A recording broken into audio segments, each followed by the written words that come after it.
Well, hello, everyone, and welcome to the latest episode of the HR Tech Chat video podcast. And today I have with us as our guest, Rachel Jordan, who is Vice President of Product Management for HCM at Unit4. Welcome, Rachel. Hi, thank you for having me. Yeah, I'm excited about this episode. We're going to solve all the problems in HCM in the next half hour. I assure our audience.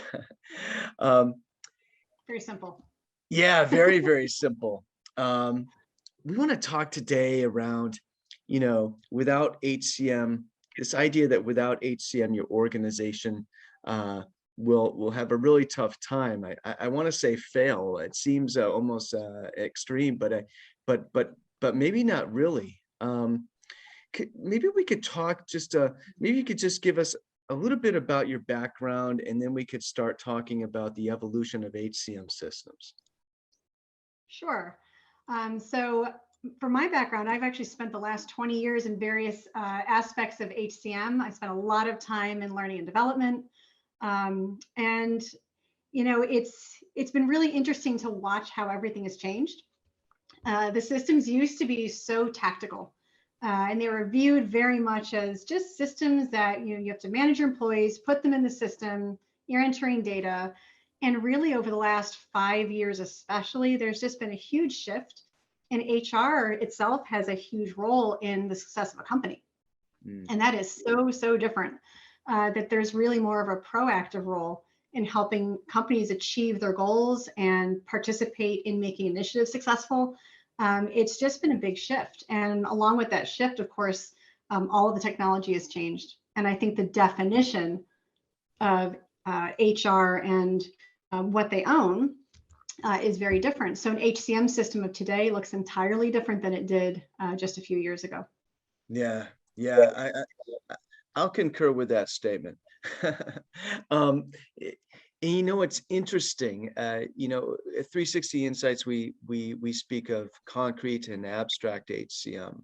It's just a way to kind of categorize different types of activities in HCM. Concrete HCM being sort of that highly automatable, heavy administrative load that HR has been long known for, and that technology has for a very long time been helping with to add efficiency. But it's also been this activity that's sort of relegated HR for such a long time to sort of a cost center role, a thing to be contained and minimized. But abstract HCM is really what you just described, is being a partner to the business and being involved and helping to draw the most out of the workforce, and helping to support the employee experience and ultimately contribute to the success of the employer brand. So I am completely on board with you on that.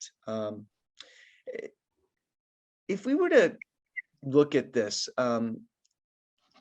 maybe drill down a little bit, how does the fact that the employee experience always happens wherever the employee is, for example, how does that affect how we think about older terminology for talent management and, for HCM, and older terminology we used for HCM systems and thinking around them versus newer ideas like people empowerment, for example? I think it's one big shift, and that was from top down to more bottom up. There is a lot of focus now on empowering employees. It's less about an organization telling them what they need to be doing. And it's kind of, we flip the script a little bit. We empower employees by presenting them with opportunities, options. We use systems that help them to forge their own path and figure out how to get value from the company, not just how they can provide value to the company. And I think that's another big shift, is how do we as employers, how do we bring value to the person? And so with all of that, it really became a focus on talent, around engagement. And really, if you look at the employee life cycle from hire through retire, the center of that, really the time you spend at the company, That's where we're putting all of our focus now, on development, career planning. That's where a lot of the focus has gone, and it also contributes to culture and a lot of focus on culture. What is just kind of sit on this for a minute. What is driving this attitudinal sea change? What's driving it? Where was the pivotal sort of, turning point? Was it recent, like I'm thinking pandemic, but this has been going, this march toward this has been sort of inexorable for a long time. Like what is really driving this? That's a great question. And I agree, this really started well before the pandemic. I think there's a couple of things. One, there's a lot of transparency of data and information that we never had before. That also means we are more mobile. We can find opportunities a lot easier. We're a more global culture at this point, so you can work for any company anywhere. And what that means is I think that it's really put employees in the driver's seat. They can be picky. They can really go after what they want and what's important to them. They have a lot more ease of access to opportunity than ever before. So what that has resulted in is a highly competitive market. And we're seeing that, especially now post-pandemic, more than ever, it's extremely competitive out there. And it's really in an employee's market. It's really the responsibility now is on the employer for employee retention. What are you going to do to keep your employees? And it's definitely been, I think, a rapid shift. Technology has a huge part to play. Again, I think it's a lot of transparency and availability and access to data. Yeah, I agree with you. The evolution of technology itself has sort of opened our eyes to a little bit, well, more than a little bit, in terms of what the employee-employer relationship can be. I was going to say should be, but can be, right? And there's definitely a lot of that in talent mobility, again, facilitated or made possible again by technology, is driving this. So you said employees or the workforce, whether it be existing employees or potential employees, they're in the driver's seat more so than they were previously. I like that that way of putting it. I like to say that the power dynamic is shifting, but I don't know if I like to say power, even though it's true. I like how you put it. Let's put it that way. Yeah, absolutely. And so it's sort of a technology sort of prompting us gently over time to change our attitudes in terms of what it means to have employees and how you can contribute to them. It's a mutual, it's a relationship of mutuality and these sorts of things. What is something HR absolutely must have in order to break free from, sort of the old reactive ways, its reactive transactional roots, to play a more strategic role in the organization? I think it's crucial at this point that your HR systems have a connectedness to the rest of the organization. So to have an HR or an HCM that is completely connected to all the different aspects of your business, financials, sales, everything needs to be connected. I think, again, with that availability of data, that is so important. It gives insights, it lets you do forecasting, and it really adds a lot of strength to an organization to have an HR that has complete line of sight into everything that can make them successful. And so there's been a shift for a while now that data is becoming really important. The data is there. And what we're realizing now is we need to have it all connected and have access to it so you can make sense of it, bring it together in meaningful ways. Yeah, have it be readily accessible to produce, predictive and maybe even prescriptive analytics. Where do you think that data, who is most benefited by having access to that data? Or is it everyone? Yeah. I was going to say it's actually, I would say it's two big groups. It's the organization itself, is the business. It's actually the employees. The employees have a lot to gain when you suddenly begin connecting all of the data points in a company. Managers. So with a lot of insights becomes, I think it becomes a tool that you can use every single day. And if a company is really good at it and the tools are really good at it, you don't even notice. And it's something that becomes natural. It's organic. It's built into your processes every day. That's kind of, I think, the nirvana. That's where we really want to be. It would be heaven if all of your data was connected and just it was where you need it, when you need it, all the time. So I think that's really where systems are trying to evolve to. You can see it in pockets right now throughout the industry. I know that's something that, we have a large suite and we're always focused on making sure that we're connecting the right data points and it's where it needs to be.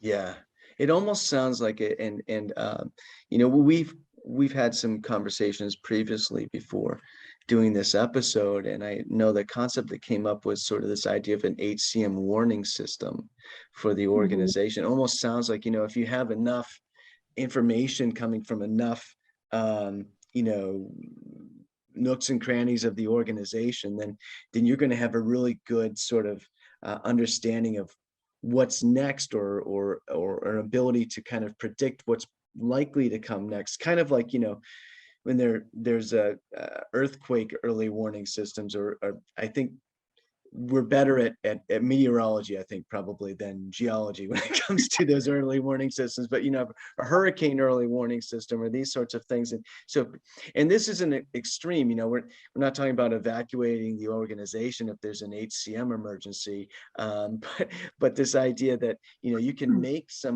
you can become a more agile organization. I love that because there's actually an interesting way to look at it. If you take the weather example, yes, I think with an early warning system, we can look at known variables to say, look, you have a certain population of people that are retiring in X number of years. We can look ahead, forecast that, and now prepare. We can look and say, wait a minute, based on the hiring over the last year, you're getting a little top heavy. Or you're bottom heavy, you're losing expertise in the middle layers. There's a lot you can do to really examine your workforce and make sure you're prepared. And I think skills is interesting. There's a lot we can do around skills. With managers, imagine a system that could warn you that there's certain behaviors occurring with one of your employees that maybe they're looking for a new job, maybe they're unhappy. If you look at absences that are trending, maybe they're taking more time off than usual, or maybe they have a health problem and you need to be concerned. So Yeah. I think there's all kinds of ways early warning systems could be super effective. And we joke about, well, we can't really predict earthquakes. The pandemic was the earthquake. Yeah. I think that was where I think the early warning system could have told you maybe back in the end of 2019, are you prepared if the Yeah. worst happens, where your business model suddenly won't work because the variables have changed? And we did see that. And this is where 2 years ago, I guess now, there was such a big focus on organizational agility, because we realized there are earthquakes in business. Unfortunately, they don't happen very often, but they do happen. And are we prepared when that happens? And so HR was asked that question. What are you doing to make sure that we can pivot if needed and one of those major variables changes? And HR systems are well positioned to do it if we plan accordingly and we, again, position ourselves with the right data points and the right analytics. Yeah, yeah, I think you're right. But by the way, I love that. I love it when you could take the metaphor so far. You're right. The pandemic really was the earthquake. It was that, Yeah. and it was also that exclamation point at the end of what was looking like a sentence around, around this move to, respect the workforce more, or to engage with the workforce more, and to see it more as a mutual relationship. You're absolutely right about that. Oh, that's so interesting. It's so interesting. I, you know, in terms of the need of HCM technology in addressing business challenges, if we could kind of focus on that for a little bit here. I know we hear a lot about hybrid working. Speaking of the, the earthquake of the pandemic and how something has sort of exploded, and that, the terrain, um, just really trying to keep that metaphor going. The terrain isn't necessarily the same as it used to be, right? Um, what do you think are some of the consequences from the standpoint of obtaining and making sense of people data within the organization when you have a much more sort of dispersed workforce geographically now than you used to? I think it's been fascinating to watch. I think at first we all rushed to make sure we had the tools we needed just to do our jobs. But then it became interesting because I think a lot of companies noticed how much they relied on things like interpersonal communication in person. Mm. How much could you understand the culture or the sentiment of your direct reports, for example, because you all met every single day in the office? Could you still communicate with your employees as effectively? Did you have the same level of transparency of sentiment that you did before? So I think there was then a rush to realize we have to close those gaps. And so employee engagement became really, really important. How do we connect now with all of those employees? And the other aspect of it was too is just making sure you're inclusive and everybody has access. Not everybody works well that way. It Mm. was, I think, especially challenging for a lot of people. You had the additional stressors of balancing work and home. Mhm. I think anybody with pets or children had some really interesting, interesting meetings. You've got dogs barking, you've got contractors walking by maybe, and children knocking on your door, and so it's been really interesting that we've all had to adjust. And I think, believe it or not, though, HCM has a big part of that. Mhm. It's really HR's job to know, are their employees struggling? Are they Mhm. handling things well? So a lot of things came out where I think there's been a lot more focus now on culture, Mhm. making sure that again there's equal access for everybody, that you're paying attention to stress levels. Work-life balance was hard Mhm. for global companies with time zones. Suddenly, I know you're home, so Yeah. so clearly you can have meetings any time of the day, and that's not true. So I think there were some additional challenges there with needing some guidelines and some parameters around how do we work together now that we are all home all the time, but you have to be very careful. What kind So of, yeah, sorry, I didn't mean to interrupt, but this kind of occurred to me. What kind of data do we have of it? Does HCM have available to it now? mhm. Excuse me, what kind of HCM data is available now that wasn't previously by virtue of these circumstances now that we find with the hybrid working and these, do we have more data now that we can make better decisions? Uh, We can. I say we can because again, the tools are there. And yeah. this is where I think the discussions are helpful to help people see how they can use the tools they have. I think you've got, from a tactical perspective, is it important to know how much time people are spending in the office versus at home? Yeah. There's a lot of data to be had there if if you start tracking that on things like your timesheets. You can track it in other ways, but that's one way of doing it. I think that again, HCM systems, most of them hopefully have survey capability. I know that's something we put a lot of work into as well, to say, let's make sure we can send out pulse surveys and we can tap into what people are thinking in an anonymous way. Mm. So I think we have a lot of tools now, from your tactical data points to see the tools people are using, how they're spending their time. And then we also, whether or not they're taking enough time off. And then we have tools like engagement surveys. So we can just ask them, how are things Yeah. going for you? What's going well? So the data is definitely there. Mm. And it's just a matter of, I think, again, making sure you're using everything in the best way, and then taking a look at your data periodically and making sure you pay attention to it. The final thought I'll add to that is you can use all the tools, you can ask all the questions, but if you don't turn around and react to the results, you're not taking full advantage and you're not getting the benefits. Yeah. Yeah, and you need a way as an organization to know exactly what to do, and some Yeah. sort of a motivation to do it. Uh, what I'm hearing is, with pulse surveys and these sorts of things, you can get some very, very valuable insight into the people of the organization, the employee sentiment, their sense of belonging, what the culture is like across the organization. Um, and then obviously that can help with retention, right? And HCM, so HCM data plays a integral, or I would say indispensable role in driving retention. And you can also kind of tease out some information or some inklings into internal mobility, what people want internally, and what the organization has in terms of internal mobility, these sorts of things. A couple of I think questions. that's one of the most important one, by the way. What was that? Sorry, I'll interrupt you. I think that's one of the most important aspects Okay. of employee retention. It's opportunity. Yeah. I think internal mobility is huge. I think the days of staying in a company in the same job and simply advancing vertically, that's kind of an outdated concept now.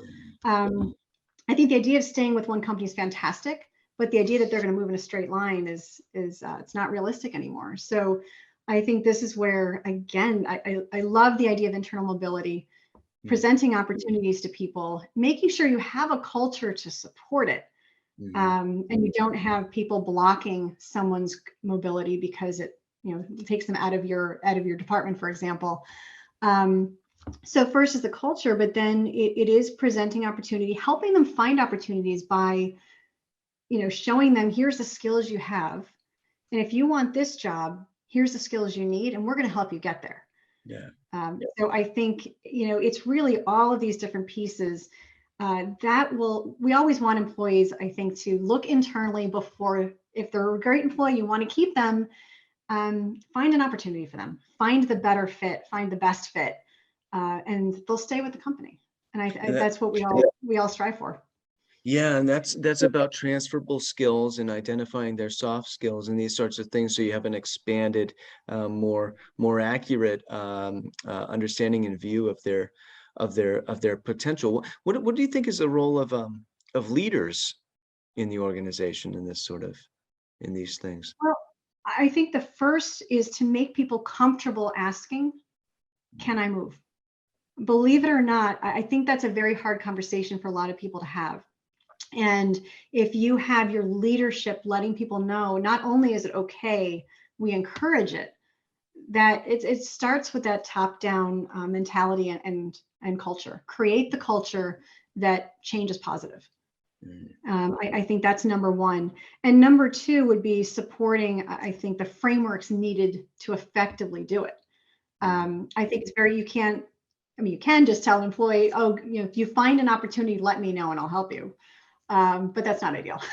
So ideally, they're supporting the frameworks needed to help, again, find the best fit or set them on a development path so that they're prepared for that move and they're qualified. So I think it's both. It's the culture and I think supporting it in terms of technology, frameworks, staffing, all of it. Yeah, I agree. You're singing my song. In terms of organizations justifying, or let's say operationalizing investment into HCM technology, how should they do that? That's a great question. I think the first is to make sure that the goals of the organization and the role that HCM plays and HR plays are aligned. I think HR, if they're going to deliver, they need to know what it is they're delivering on and what is their goal. And once you have that, I think it's then beginning to break it down to say, what do we need? HCM can be incredibly powerful. When you look at how far AI has come and machine learning, there are so many tools. There's also just different engagement tools and how you work with your employees to empower them to be more self-serving. There's a lot that can be done, but it really depends on what they're willing to invest in to achieve certain outcomes. Mm, And I think it all starts with making sure HR is part of that conversation. mm, And clear goals means clear action plans to help get you there. okay. Okay. H, HR and other HCM immersed leaders in the organization. Um, how can they most easily show the value of investing in the tech for it? Like what are some of the paths of least resistance or some quick wins for them? Maybe some examples. Yeah, I think number one is you need to be able to show adoption. I love when companies will roll something out, and it's ultimately, yes, people would love to say, what are the dollars and cents? What was the return of our investment? And that's part of it. But the other part is, first of all, just go back to basics. Can you show how much engagement there was with the tool that you implemented? What was the adoption? Did you roll it out everywhere? And did employees really embrace it? A big part of rollout, it's not all technical. How did you roll things out? And what most companies do with an implementation is they start small so that they can learn from it and then roll it out wider. And so I think it's being very tactical and pragmatic in how you approach implementing anything. But then once you've done that, it's again having the idea of why did you do it in the first place? You need measurable outcomes. So I think having a sense of a kind of structured KPIs from the beginning is important. Knowing how you're going to measure it at the end. Outcomes don't magically appear. You need to really plan for those from the beginning. Know how you're planning to measure at the end so that everything's put into place.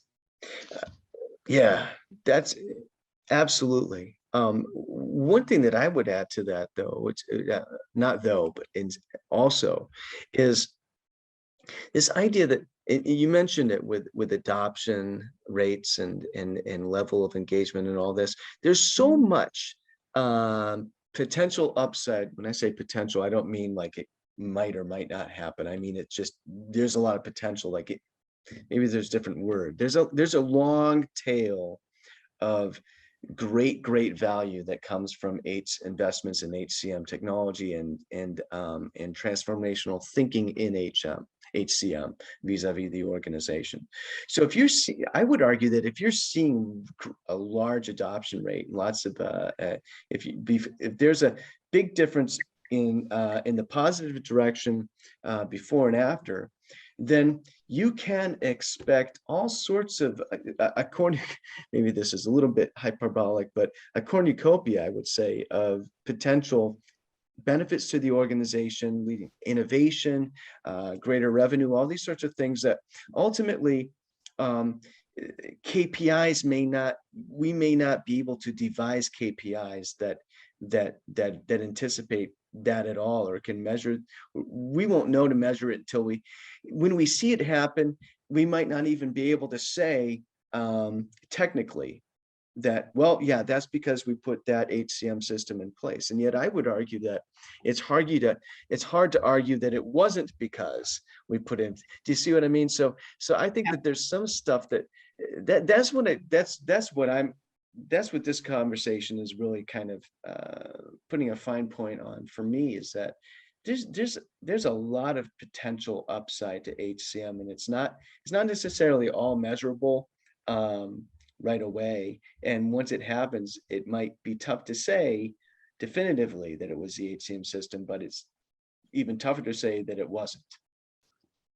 I 100%. I think when you start looking at timelines, say, we roll something out, anything, it could be a different performance review process, a feedback system from your peers. It could be new courses in your learning catalog. Whatever it is you've rolled out, if you look and say, we gave it 12 months, and since then we saw that feedback was given monthly, as opposed to previously it was once a year when we forced people.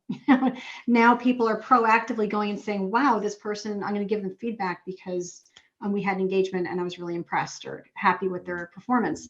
So I think a lot of this comes to, again, making it in part of your culture and making it really easy. Part of this is also, again, people can use something once. Did they come back and continuously use it? If they did, chances are it will contribute with a positive outcome. Um, I think I've seen a lot of failure cases where it wasn't the technology that failed necessarily. It didn't have supporting infrastructures around it. It didn't have maybe there was no evangelism. People didn't even know about it. That's always fun. You roll out a new tool and don't tell anybody. Make it hard to find. So I think it's not as simple as we bought a tool and put it out there and people should just know to go use it. Yeah. You really have to look at all aspects of it. But and that's where engagement will tell you a lot, the adoption. So again, we adopted it. Did people use it? And I think that's the most important question, because then if they're not using it, you need to find out why.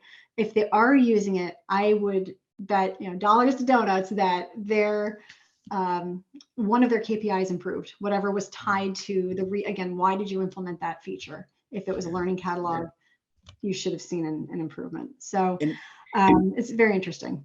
And it's great to achieve those KPIs, those set KPIs. And at the same time, I think the wonderful thing is that we can look at these KPIs as sort of the lowest common denominator. This is sort of, this is just the tip of the iceberg, right? If we're achieving these KPIs, we're probably on the road to some even greater things. Yeah, absolutely. Let's talk about exchange of data, because it really, data is king. And it's just keeps coming up, and in this conversation, it really helps to inform leaders' decision making. You want the decisions in the organization to be, as well informed as possible, right? Just thinking about this a little bit, where should and could this data come from to provide a clear picture compared to what we've traditionally had, or looked where we've traditionally looked for it? I know we've touched on this a little bit, but maybe we could kind of, tie it in a bow here.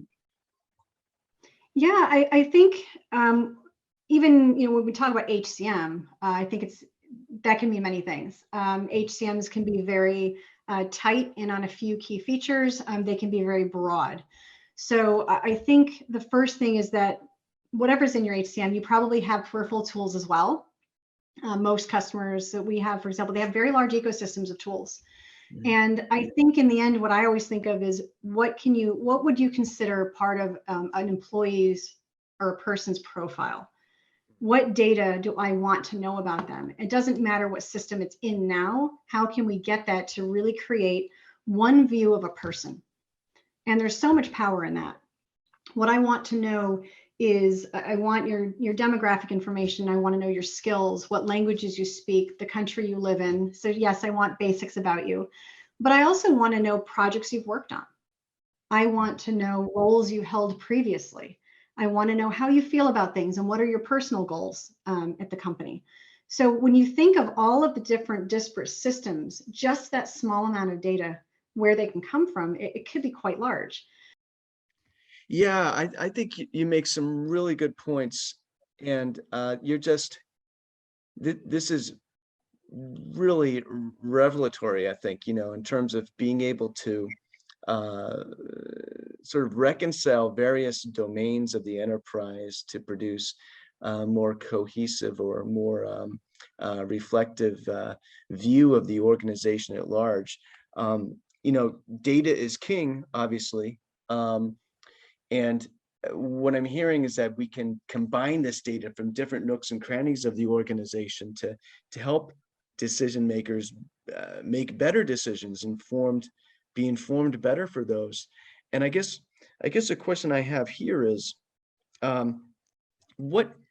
where should and could this data come from that maybe it didn't come from previously to provide this clearer picture compared to what we've traditionally had? That's a great question. When you think of an employee, you think of with HCM, you might have a small data set. It depends on your HCM and how robust it is. But chances are that as a company, you have a large ecosystem, and that employee is not using one set of tools. They're using many, and many of them fall under HR's purview. So I think when we look at data, I think of it in two ways. Again, the people. So looking at an employee profile, what should be in that profile, not what is in it, what should be. Look at all of the different tools they use and see what makes sense. I want to know everything about you. I want to know roles you've held in the past. I want to know what interests you. What are your goals at the company? I want to know the skills that you have, the skills that you need. I want to know how you spend your free time. Sometimes, believe it or not, that can be relevant for something. I want to know if you're happy. Are you sad? So you got your sentiment data that we talked about. So there's a lot that we can look at. And then getting into the company itself, I want to know what projects you've worked on, what different roles you've held in the company.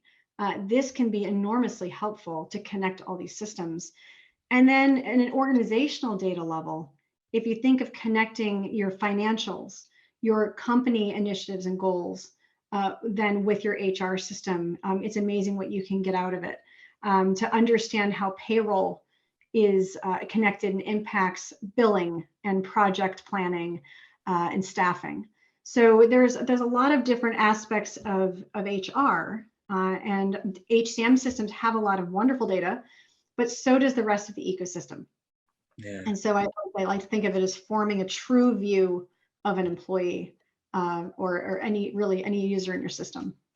Yeah, it's almost as if the left and right hand are finally talking to each other. But I would amend that, say that the octopus has many, that has eight arms or whatever. They're all finally working conceivably in concert.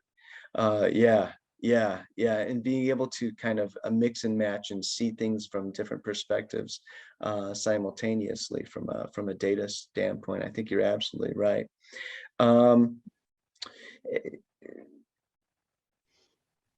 This has been just absolutely fascinating. I mean, we've touched on so much, operational data, organizational agility and readiness. We've talked about skills and helping employees upskill and with their transferable skills to be as